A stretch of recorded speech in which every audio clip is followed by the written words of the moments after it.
Alright, so as you can see right here, I catch my axe up against the wall right there, and that still allows me to have go-in pressure right now. What I'm looking for is either the Lucian to get CC'd or Rockin to burn his knock-up, which I could, at level 2, dodge with my Blood Rush. So right here you can see Lucian gets knocked up, which ends for the secure of the kill. I drop an axe, which about saves him. Right there, it is more suitable for me to tank tower damage. Because at that point, both threats in the lane are completely eliminated, and I have free farm of lane, whereas now they're missing out on farm. So it's just plays like that. Like if you're trying to climb, you're trying to work up. Um, that there is such a thing to where it is more apt for you to secure the kill than to out farm it, because essentially, you know, you have a roadblock and you take it out of the road, well, the road's now open to you. You know, it's a very simple concept. For the most part, it is rough, but that's also the whole thing behind the higher elo and some of the challengers and stuff like that. Is they're really kind of playing it mechanically, like, you know, as if a football team would. You know, you got holes on each side, and you're trying to juke, do all these things to make your play to where that you move down the field. Which ultimately, and if you're having a hard time, like say right now for this Lucian, if I was him, I would be trying to sit back and just get the last hit that I can. Like I'd be sitting far back, almost kind of like as if I was playing Virus. It's just one of those things, but at the same time, it is Draven. You know, and you got someone that plays Draven a lot. He can really bully the lane pretty good with a support that is going to be about on the same wavelength. Now, right there, as you can see, I failed my support actually with some of these setups too. When he's going to cast this stun off, he's anticipating on me moving up. He's anticipating on me rushing in right there. So then that way, he can follow up with the shields and then go in, being a little more undetected.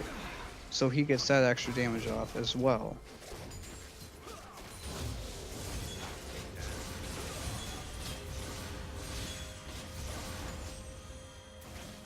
A little BMing here. Okay, so right now, we got 2 axes going. Still got kill pressure for sure. And especially my support's got some mana regen coming in, which thankfully that's going to help pay off.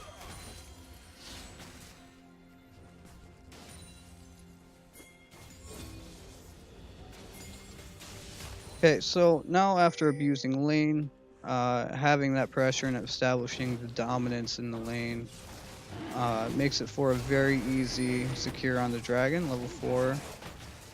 And we are 5 minutes in, taking our Inferno Drake. Now this right here, we kind of messed up on, but that right there, situation we landed that he was dead, that would have pressured their team in a very different aspect. So now I'm just gonna take the back. Got 3 kills, I believe it is. Nope, 2. And then we are going to come back to lane with a BF sword. Now that damage increase right there, I am changing pace.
Alright, so now at this point, just having a BF sword, like, look at that fucking damage. He can't sustain this. Now right here, guys flash out of that with the ult.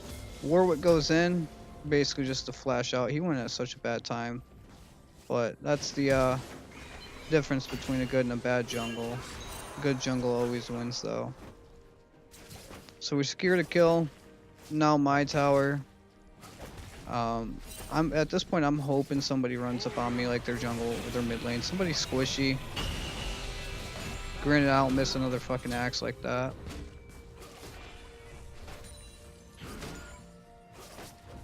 So just basically beat this down and secure the tower.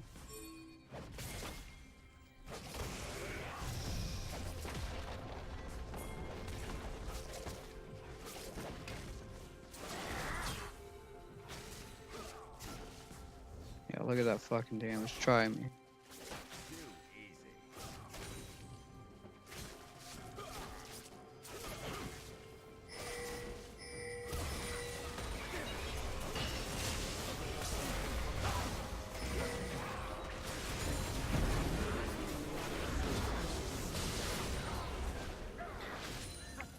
That was a pretty good channeled flash right there. I was not expecting that. Did not have clear vision, I don't think, right there.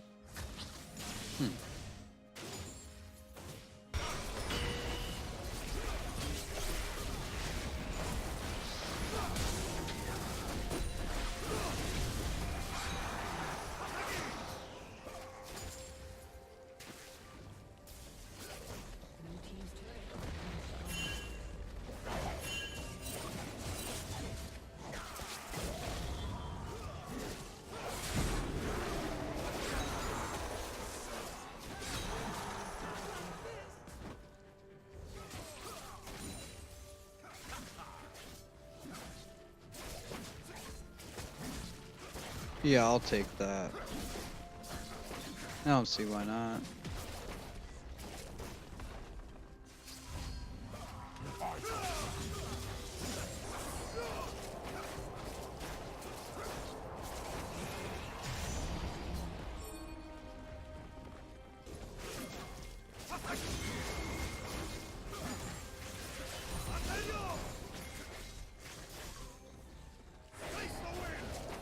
Alright.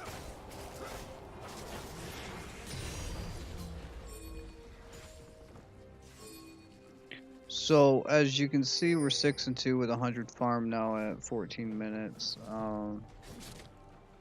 which still isn't all that great in the farm for the time past. But their ADC is 1-2 with 66. So just by keeping the enemy oppressed, really is snowballing this game so far.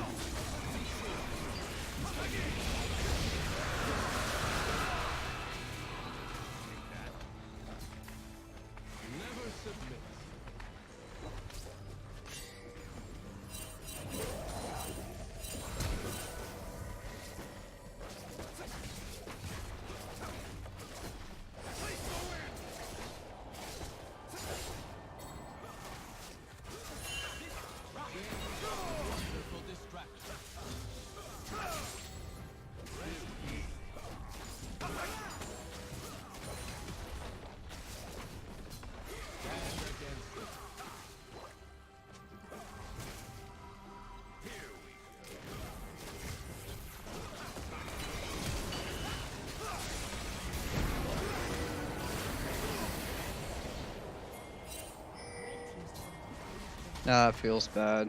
I just killed myself by staying.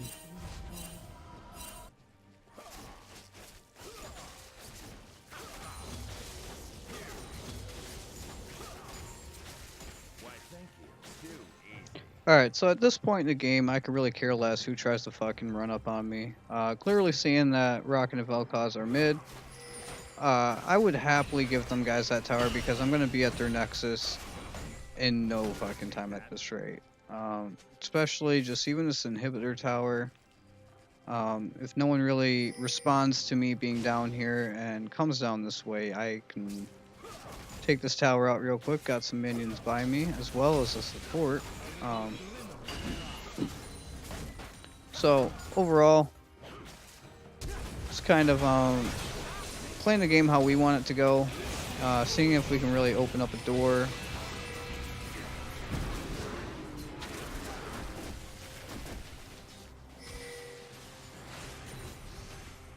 Alright, so right now, just my Warwick and Swain alone should have been able to take the Rift Herald they were pinging for. Seeing how I managed to get 3 to 4 of them bot lane. I believe it's 4. Yeah, I got 4 of them down bot.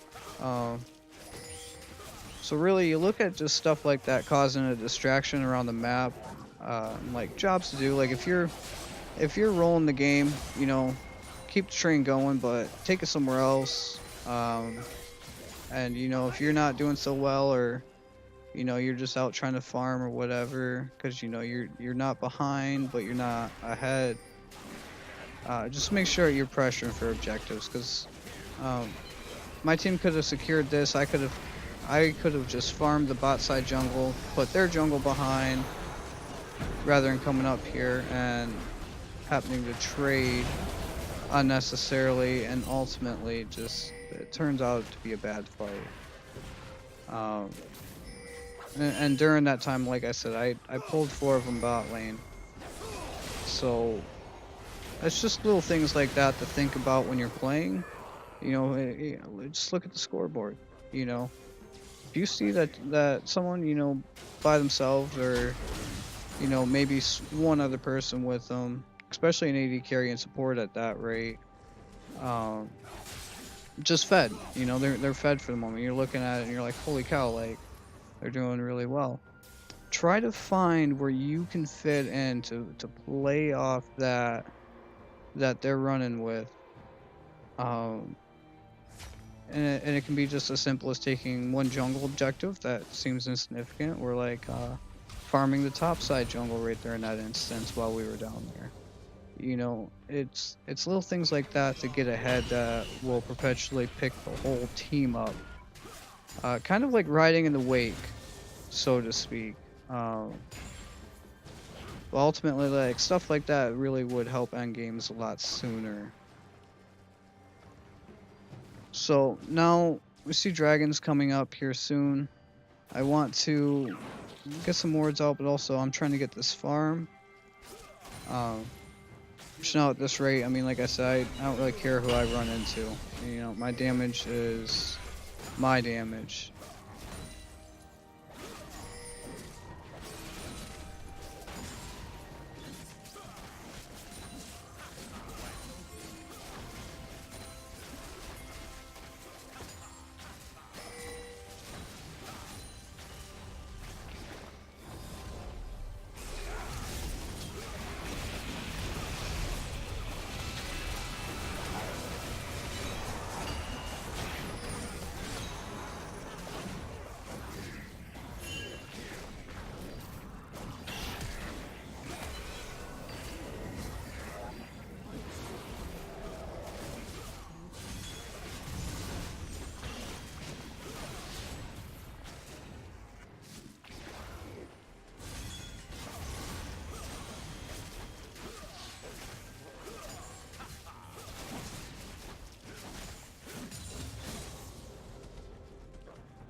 So as you've seen with farming right there too, that's one of those instances where I couldn't really afford to drop an axe, a little low on mana.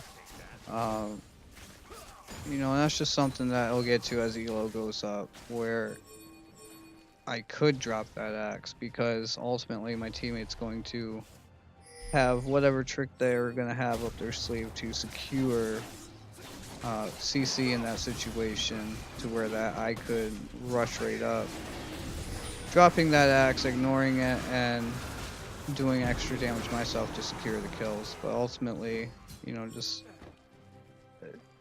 wrong place, wrong time. You know, at this point now, people can't really contest a jungle objective.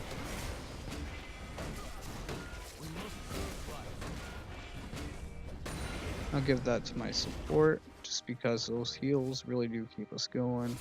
Plus that ult, just really fun for going in with.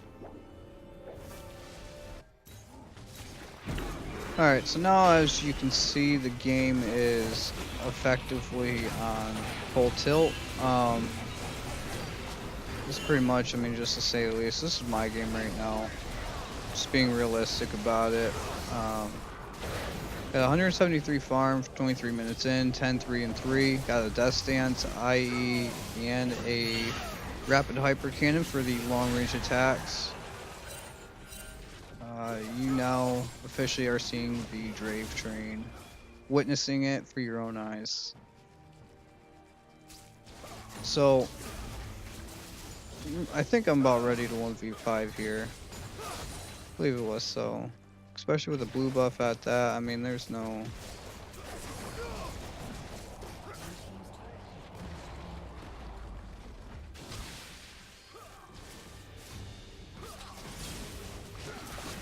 Look at that damage.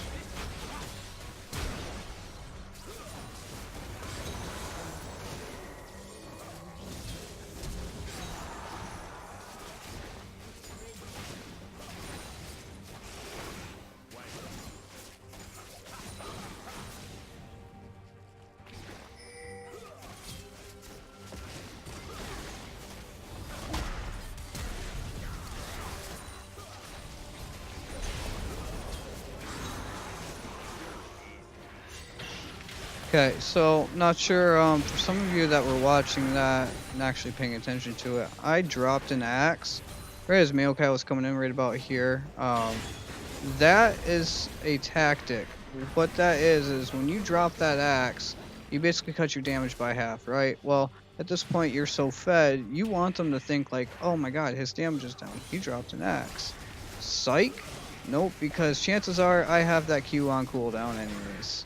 So... you manipulate just the game like that when you are ahead, of course, you know. I mean, it's a little trickier to pull stuff off like that when you're not ahead, but it can be done. Which is something even just to practice, you know. If you're playing games just left and right or, you know, whatever, practice it. You're in normals, it's whatever, fucking practice it. But at the same time, like, that being said, you know, practice in normals. Don't do that shit in ranked. You really cost not only yourself LP, but other people LP practicing new shit in ranked.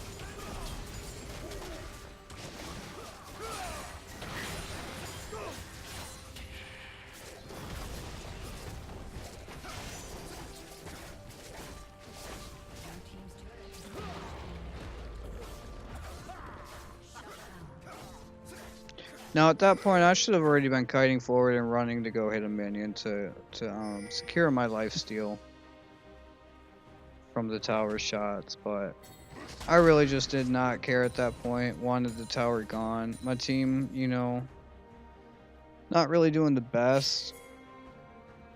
I say my back was hurting, but you know, it's pretty strong, so...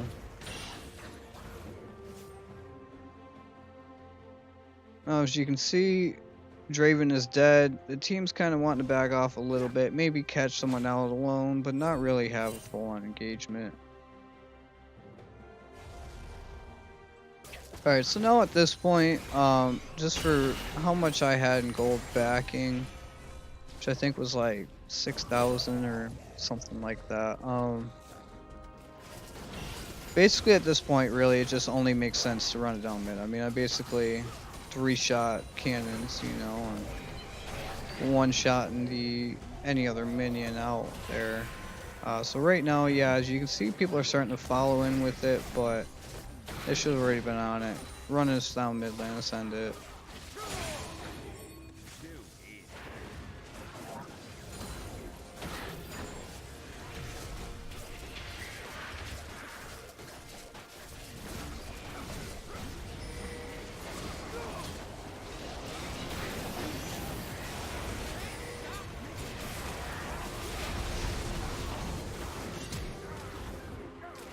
Okay, so not having teammates that we're wanting to really kind of, you know, go in, plus having our jungle over here being retarded, ultimately caused for a few of us to die giving out unnecessary gold and not able to end the game right away.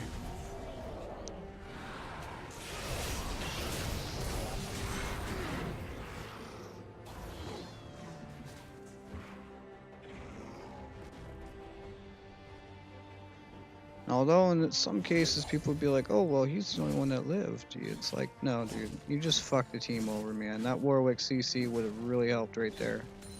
Vel'Koz went to ult, he ults Vel'Koz. Oh my god. That would have been like the perfect thing to happen.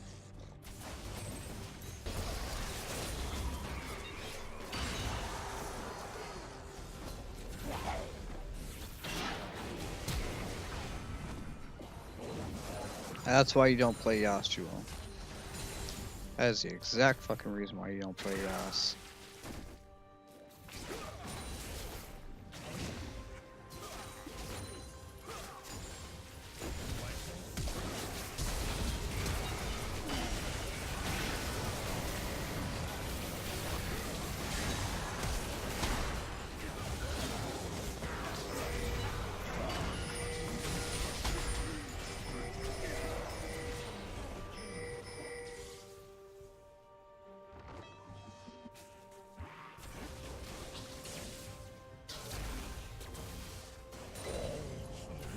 Now you see, the better jungle generally wins, but that's why you have Draven hard carries.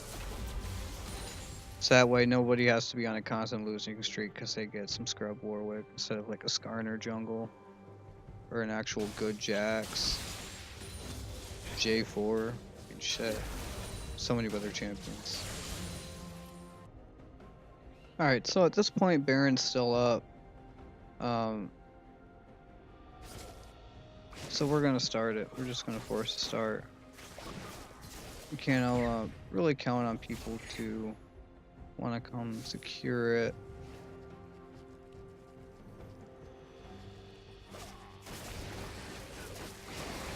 Look at that damage. Look at that fucking damage.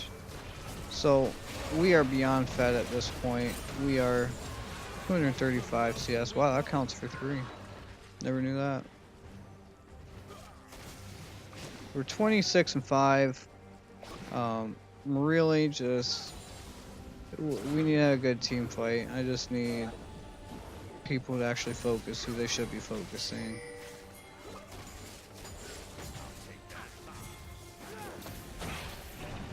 And it's really that Vel'Koz, man, just because he sits so far back. I don't always have my rapid fire up.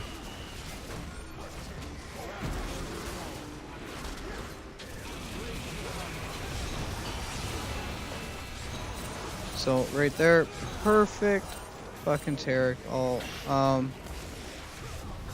For those of you who don't know, by the way, we're gonna rewind this real quick for you guys.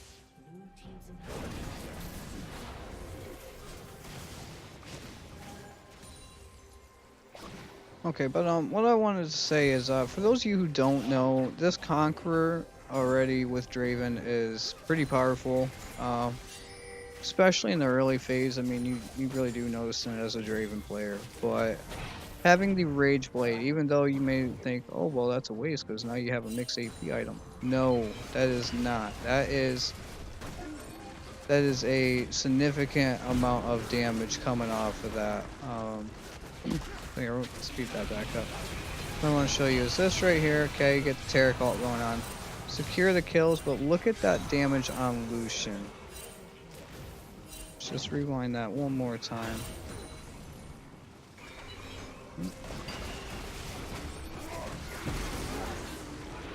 Okay, so this right here.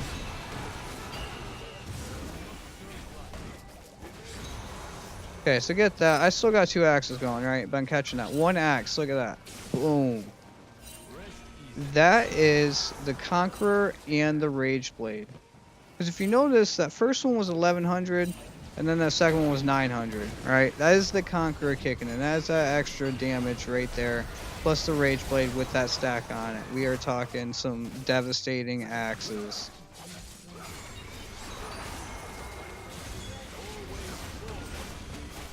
That's how you secure the penta out of that, boys.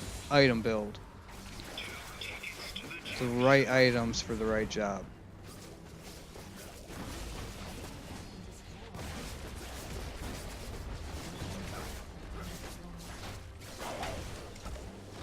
That's how you secure the games in hard carry. 25 and 6. victory.